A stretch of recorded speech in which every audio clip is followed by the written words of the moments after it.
Morning voice എന്ന പ്രതിദിന വചനധ്യാന പരമ്പരയിലേക്ക് ഏവർക്കും സ്വാഗതം.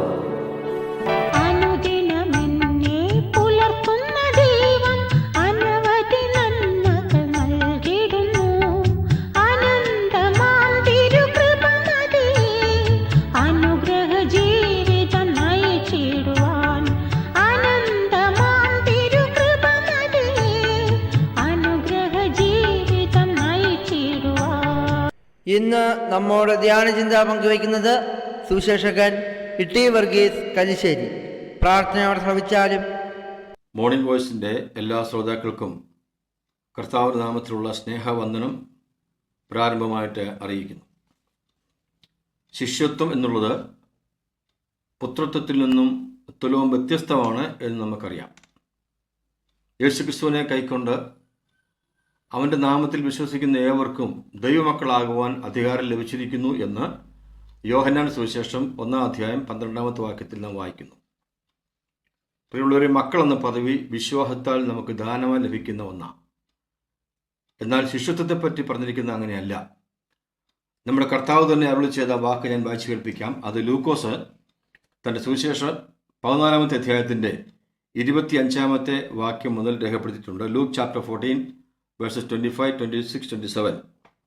ഏറിയ പുരുഷാരം അവനോടുകൂടെ പോകുമ്പോൾ അവൻ തിരിഞ്ഞ് അവരോട് പറഞ്ഞത്, എൻ്റെ അടുക്കൽ വരികയും അപ്പനെയും അമ്മയെയും ഭാര്യയെയും മക്കളെയും സഹോദരന്മാരെയും സഹോദരികളെയും സ്വന്തം ജീവനെയും കൂടെ പകയ്ക്കാതിരിക്കുകയും ചെയ്യുന്നവന്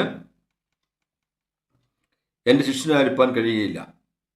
തൻ്റെ ക്രൂശെടുത്ത് എൻ്റെ പിന്നാലെ വരാത്തവനും എൻ്റെ ശിഷ്യനായിരിക്കാൻ കഴിയില്ല. ഇവിടെ കർത്താവ് പറഞ്ഞ ഈ ഭാഗത്തെ ശിഷ്യനാകുക എന്ന് പറയുന്നത് വിശ്വാസികളോട് ആവശ്യപ്പെടുകയാണ്. നാം ചിലതിനെ വിടണം, നാം ചിലതിനെ പകയ്ക്കണം, നാം കർത്താവിനെ യഥാർത്ഥമായിട്ട് പിൻപറ്റണം. എങ്കിൽ മാത്രമേ ശിഷ്യഗണത്തിൽ പെടുകയുള്ളൂ. എന്താണ് ഈ പകയ്ക്കുക എന്ന് പറഞ്ഞ വാക്കിൻ്റെ അർത്ഥം? നമുക്കത് അറിയാമല്ലോ. മുകൾ പറഞ്ഞ ഒന്നിനെയും ആരെയും ഏതിനെയും കർത്താവിനേക്കാൾ അധികം സ്നേഹിക്കുകയോ പ്രാധാന്യം കൊടുക്കുകയോ ചെയ്യരുത് എന്നാണ് അതിൻ്റെ അർത്ഥം. അപ്പൻ, അമ്മ, ഭാര്യ, മക്കൾ, സഹോദരങ്ങൾ, നമ്മുടെ സ്വന്തം ജീവൻ പോലും ഇവയെല്ലാം ദൈവം നമുക്ക് ദാനമായി നൽകിയതാണ്. അതുകൊണ്ട് പ്രിയമുള്ളവരെ, ദാനത്തേക്കാൾ അധികം ദാതാവിന് പ്രാധാന്യം കൊടുക്കണം.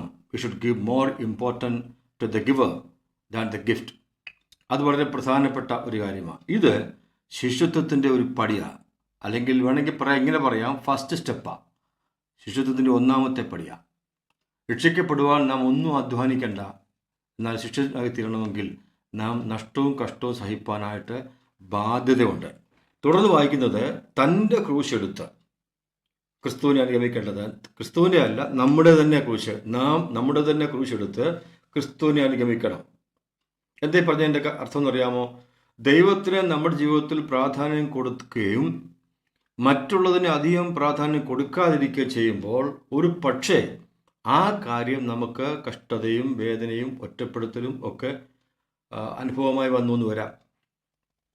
അതാണ് നമ്മുടെ ക്രൂശ് എന്ന പറഞ്ഞ വാക്കിൻ്റെ അർത്ഥം. അത് നമുക്ക് ഭാരമായി തീരും, ക്രൂശായി തീരും.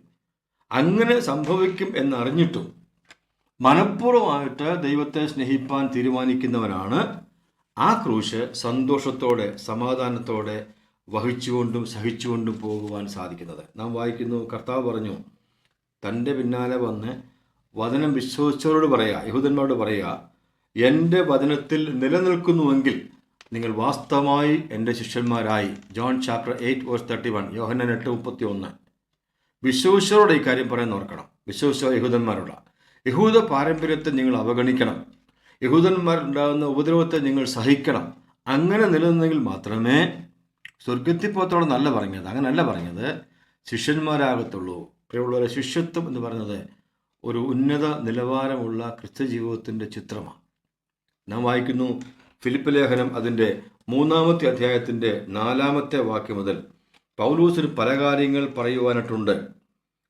ഒരു പക്ഷേ എനിക്ക് ജഡത്തിലും ആശ്രയിക്കുവാൻ വകയുണ്ട്, മറ്റാർക്കാനും ആശ്രയിക്കാമെങ്കിൽ എനിക്കും ആശ്രയിക്കാം. 8-ാം നാളിൽ പരിച്ഛേദനയേറ്റവൻ, ഇസ്രായേൽ ജാതിക്കാരൻ, ബെന്യാമിൻ ഗോത്രക്കാരൻ, എബ്രാഹിം ജനിച്ച എബ്രായൻ, ന്യായപ്രമാണം സംബന്ധിച്ച് പരീശൻ, ശുഷ്കാതി സംബന്ധിച്ച് സഭയെ ഉപദ്രവിച്ചൻ, ന്യായപ്രമാണത്തിലെ നീതി സംബന്ധിച്ച് അനന്യൻ.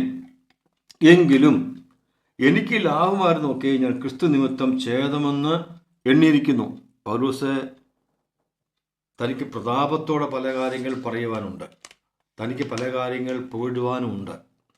താൻ അതെല്ലാം കുടുംബ പാരമ്പര്യവും സാമുദായിക പാരമ്പര്യവും മറ്റും താൻ കർത്താവിന് വേണ്ടി വേണ്ടെന്ന് വെച്ചു.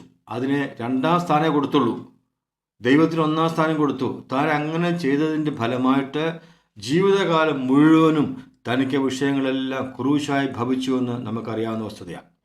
പക്ഷെ താൻ സന്തോഷത്തോടെ അത് സഹിക്കുകയും വഹിക്കുകയും ചെയ്തു. ഒരിക്കൽ പോലും താൻ പറഞ്ഞിട്ടില്ലല്ലോ, ഞാൻ കർത്താവിന് വേണ്ടി ഇത്രയും കഷ്ടം അനുഭവിച്ചതുകൊണ്ട്, നഷ്ടം അനുഭവിച്ചതുകൊണ്ട് ദോഷമായി എന്ന് പറഞ്ഞിട്ടില്ല. തൻ്റെ പറഞ്ഞ ജീവിതത്തിൻ്റെ അവസാനത്തെങ്കിൽ ഞാൻ നല്ലപോലെ പൊരുതു, ഓട്ടം തികച്ചു, വിശ്വാസം കാത്തു. നിരാശയോടെ അല്ല പറഞ്ഞത്, പ്രത്യാശയോടെയാണ്. ഞാൻ എന്തെല്ലാം വിട്ട് കർത്താവിന് പിന്നാലെ വന്നോ, എനിക്കതെല്ലാം ക്രൂശായി തീർന്നെങ്കിലും എനിക്ക് സന്തോഷമേ ഉള്ളൂ. പ്രിയമുള്ളവരെ, നാം ഇന്ന് ഏതവസ്ഥയിലായിരിക്കുന്നു എന്ന് നമ്മെ തന്നെ ഒരു സ്വയപരിശോധനയ്ക്ക് വിധേയരാക്കണം. നാം ഇന്നും പുത്രത്വത്തിൽ അല്ലെങ്കിൽ മക്കൾ, വിശ്വാസികൾ എന്ന പദവിയിൽ നിൽക്കുന്നതേ ഉള്ളൂ, അതോ ശിഷ്യത്വത്തിലേക്ക് നാം കാലൂന്നിയോ പദമൂന്നിയോ? ഇല്ലെങ്കിൽ കർത്താവ് നമുക്കൊരു പുതിയ വർഷം കൂടി തന്നിരിക്കുക, അല്പം കൂടി മെച്ചമായി നമുക്ക് ജീവിക്കാം. വിശ്വാസി, ഒരു സാധാരണ വിശ്വാസി എന്നുള്ളതിനേക്കാൾ ഉപരിയായിട്ട് ദൈവത്തെ ഭയപ്പെടുന്ന, സ്നേഹിക്കുന്ന, ഭക്തിയോട് ജീവിക്കുന്ന ഒരു ശിഷ്യൻ ആ ഗണത്തിലേക്ക് വളർന്നു വരുവാനായിട്ട്, ദൈവത്തെ മഹത്വപ്പെടുത്തുവാനായിട്ട് ഈ ചിന്തകളാൽ, പഠനങ്ങളാൽ ദൈവം നമ്മെ ഏവരെയും സഹായിക്കട്ടെ. അവൻ്റെ വലിയ നാമം ഇന്നും എന്നേക്കും വാഴ്ത്തപ്പെടുമാറാകട്ടെ.